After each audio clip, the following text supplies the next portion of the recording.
Hey guys, this is Nate with Colorado Kite Sports. So this last winter, I was out kite skiing one day and I had the misfortune of having one of my lines hit a sharp rock and it broke. And I found that when I tried to use a knot to get it back together, just so I could get back to my car, every knot I tried slipped out. So it felt pretty stupid because I realized like I didn't have a good way of making a knot to make it work, and ended up having to hike back out. Fortunately, it wasn't super far, but you know, if it had been a longer tour and I'd been out kind of in the middle of nowhere, that wouldn't have been a good situation. So I realized that I had to come up with a knot that worked well, specifically for Dyneema line, and went back and started doing some research. And so this is kind of the knot that I came up with. I didn't make it, and I'll probably uh, provide a link to you for the original, but I wanted to show it with you specifically with kite lines. So the criteria I had for the knot, you know, it had to be fairly easy to make, so it's something I could remember when I'm out in the backcountry. Also, when your hands are cold in the snow in the winter time, you know, you want something that's relatively easy to make. Also, I wanted one that didn't use up a ton of line length. So you can see this black line, I made that at about the 2-inch mark. So this knot is using anywhere between probably 3 to 4 inches of line length, which is actually pretty good for one that will actually work. And then the third thing I wanted, you know, it had to carry a fair amount of load, so I was looking for my weight, or basically about 200 pounds is kind of what I set as a criteria. And you know, the more research I did, the more I found out with Dyneema that's not actually easy to do because the line is so slick. It likes to slip, and so I found, yeah, most of the knots I tried were just slipping out. So this is kind of the result of all that research.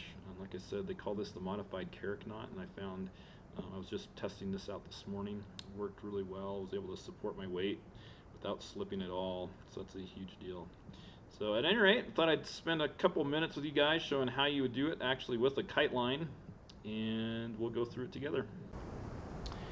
Alright, so here we've got our two lines that you'd want to splice together. So the first thing you're going to do is you're going to start with one of these and make a loop, kind of like, and we'll leave them pretty large for now, then we'll tighten them down. I'm just going to make a loop kind of like that. And then the next thing you'll do is you'll lay this one on top, like this, just kind of go like that. And then you're going to loop this one underneath, like that, over the top here. And then it's just a bunch of over and unders. So we're going to go under this line, over this line, like that. And you want these two to end up kind of like that.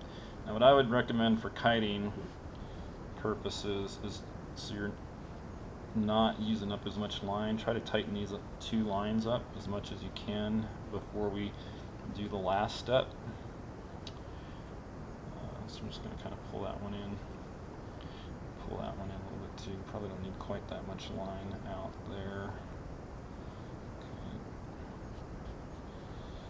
About something like that. Okay. Now the last thing you're going to do is you're going to pass this one up and through, and this one under the bottom and through. So take this guy, pass him through like this, grab hold.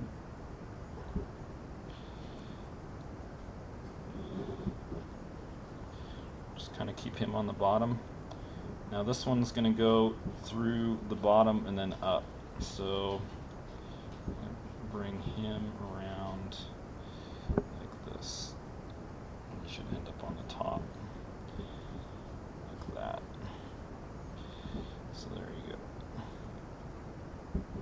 And I'll provide a link to the original. It's probably even a little more clear, but I just want to show it with actual regular kite lines. So I'm going to hold on to these two. You can even grab that with your teeth if you want, and then just start pulling this together like this.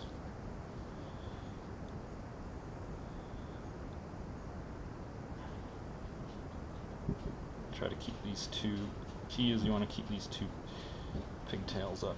Once it starts coming, I've found once it locks, you really don't need hardly any tail there at all, because it really does lock in nice. So about like that.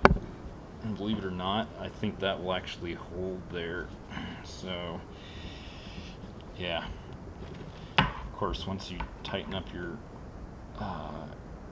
put tension on your lines, you're going to find out really quick if that's going to hold or not. But that's it. So it's what they call a modified Carrick knot, or the guy who originated it is calling it the first bend. It was made specifically for Dyneema lines because they are so slippery. But yeah, go ahead and try it for yourself.